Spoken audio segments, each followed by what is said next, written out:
Good evening, good afternoon, good morning. Yesterday, I recorded a video clip where I was trying to explain for the umpteenth time that a healthy and functioning democracy demands that those in public office must be accountable to the people. As the American President Abraham Lincoln defined it, democracy is the government of the people, by the people, for the people. The said people, if it's going to be their government, they are the ones who elect officials to carry out various public functions. And it is the people's duty to make sure that those public officials are accountable to the people at all times. It is a sacred duty of the people to hold the leaders to account. But trying to explain this to some of our Zimbabweans has been, to say the least,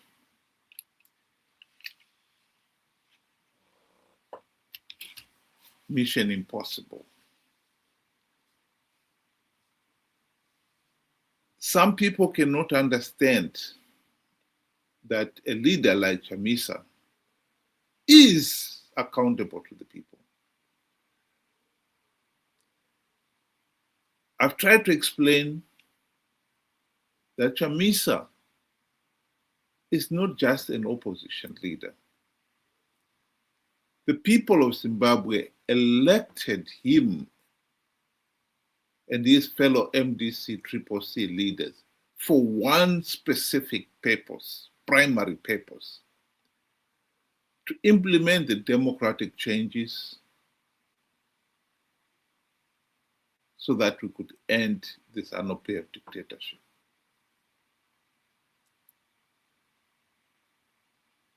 So in this case here, the MDC was launched in 1999. And one has got to look at what have they implemented the reforms to dismantle the ZANU-PF dictatorship. 25 years down the line, you find no, they haven't. The ZANU-PF is still able to blatantly rig the elections and get away with it because, number one, the MDC leaders have not implemented even one token reform in 25 years, including the 5 years in the GNU. And we're still, ever since the 2008 to 2013 GNU debacle, they have been participating in flawed elections to give ZANU-PF legitimacy. That is the historic facts. And surely we must hold them to account. And more so, we must educate the people that the MDC leadership have let them down.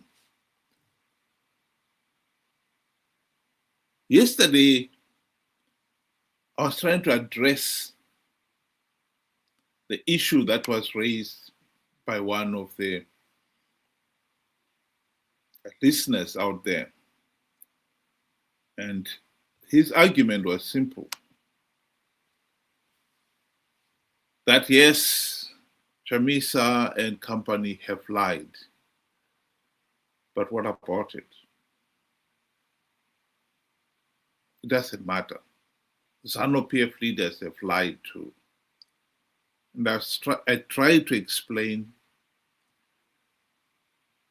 that as much as I agree that ZANU-PF leaders have lied and done a lot worse things, we if we are dealing with the issue of ending this ZANU-PF dictatorship, we have to focus on what Chamisa and these MDC CCC leaders are doing, because they are the ones we have entrusted the task of implementing the reforms necessary to end the ZANU-PF dictatorship. So if you are going to address that issue, you need to deal with, to hold Chamisa and company to account. And yet, some of these people are resisting that. The main reason for it is, of course, that they believe that Chamisa and company are demigods. They cannot be held to account. This is at the heart of the argument. And this is not helping, of course, because if we are serious about ending this ZANU-PF dictatorship, we have to be serious about who is going to, how are we going to end it? I explained yesterday in the past several times that we had two options. We could either end it by taking up arms to fight the regime, as we had taken up arms to fight the Smith regime, or we could elect opposition leaders who will implement the democratic reforms. That is the route we have taken so far. So after 25 years, we've got to say, why have they failed to implement those reforms? And for anyone to turn around and say, no, we can't hold Chamisa to account, it defeats the whole point. Here is the comments, the latest comments from this individual on that very issue. Because for the past year, I don't know how many years, every day you just write about Chamisa. You're so obsessed about him. Please just form your own political party. I think that's the way to go. Just leave him alone. Leave him alone. You say, it's okay. Every day, the moment I just see a very negative comment, you are not a solution, you're just an armchair critic, but you are just one of the useless persons. Please refrain from discussing about him. You form your own thing and do and move on. I think you can do better.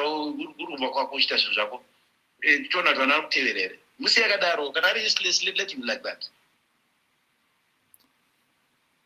Here we go. His main argument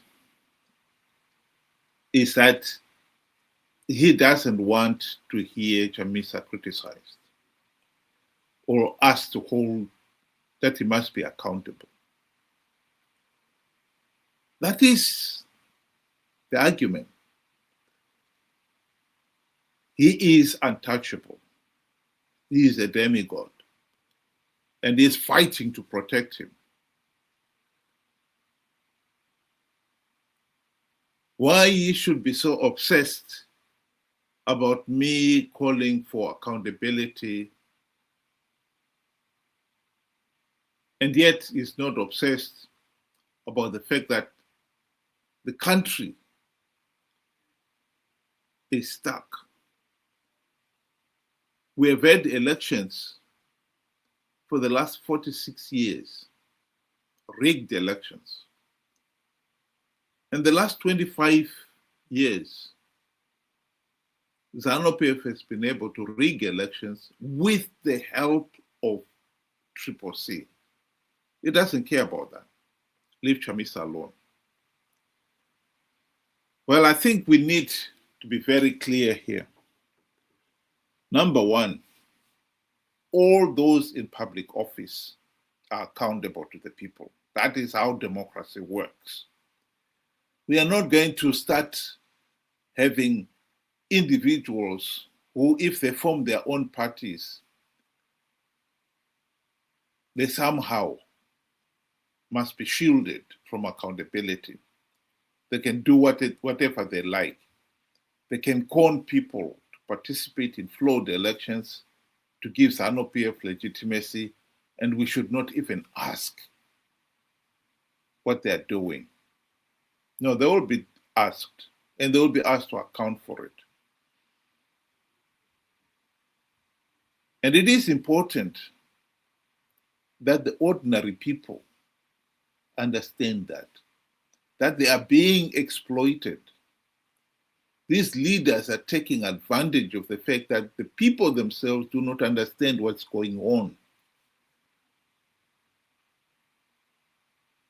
Yesterday, I played a video clip. And for those maybe who did not watch it, I'll play it again.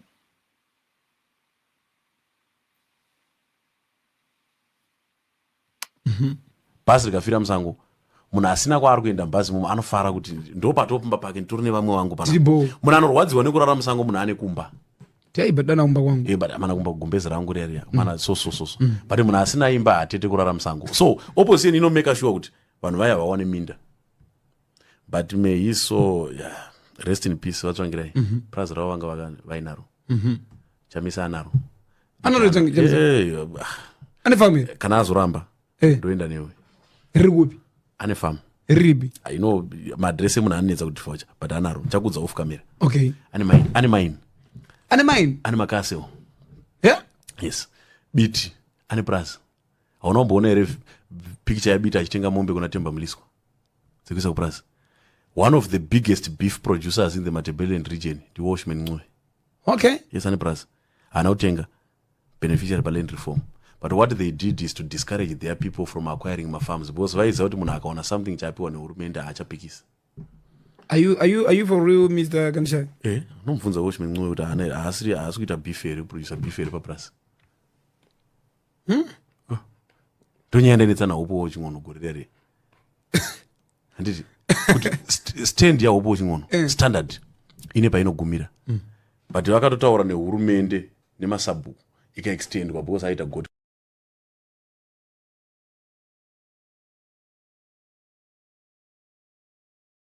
In other words, in that video, we see what we've been talking about, that the opposition leaders have sold out.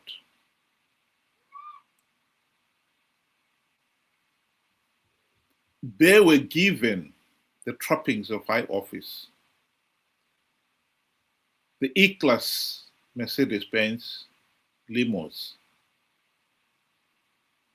the very generous salaries and allowances. And for Morgan Tsvangirai, the $4 million mansion in Highlands during the GNU. And they forgot about the reforms. Now we are hearing that they got even more than that. The farms, the cash to start all these other economic activities, the car sales, and so forth. Surely, we have to hold these leaders to account. Surely, the ordinary citizen who risked everything to elect these officials has a right to know that they did not implement the reforms as they had promised because they sold out.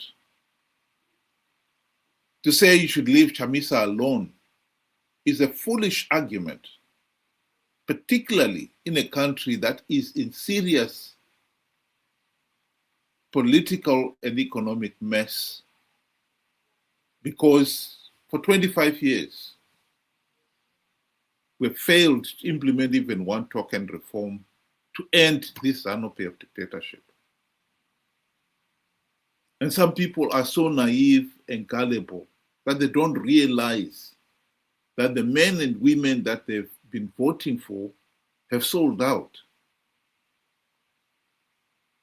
They still believe that the MDC leaders would deliver the changes, not knowing that these guys have sold out. The individual here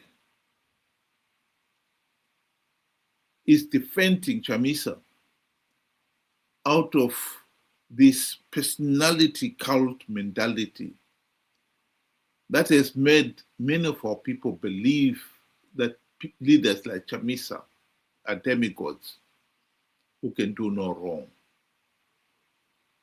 We should not be questioned, much less held to account. I think in the face of the evidence of 25 years without even one token reform implemented, and then we find they have been bought, they've been bribed to do nothing about the reforms, to say we should still consider them to be demigods is idiotic. And that is the sort of foolishness that this country has got to fight against and overcome if we're ever going to get any meaningful change. The individual has put himself in a position where it is a day's work for Chamisa to con him again to participate in 2028 and give ZANU-PF legitimacy and perpetuate the dictatorship.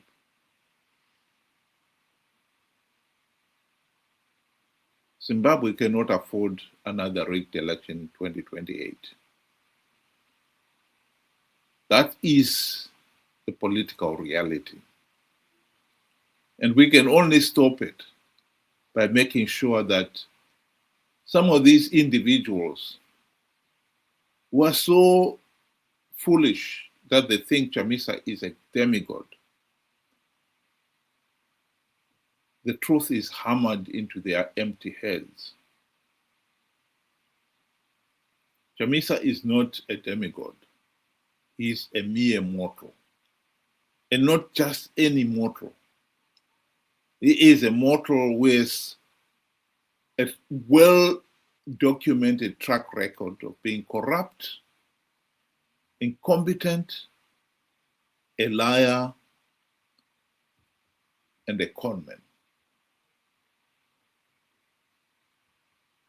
That truth must be hammered into the empty heads of some of our citizens out there. Think about it.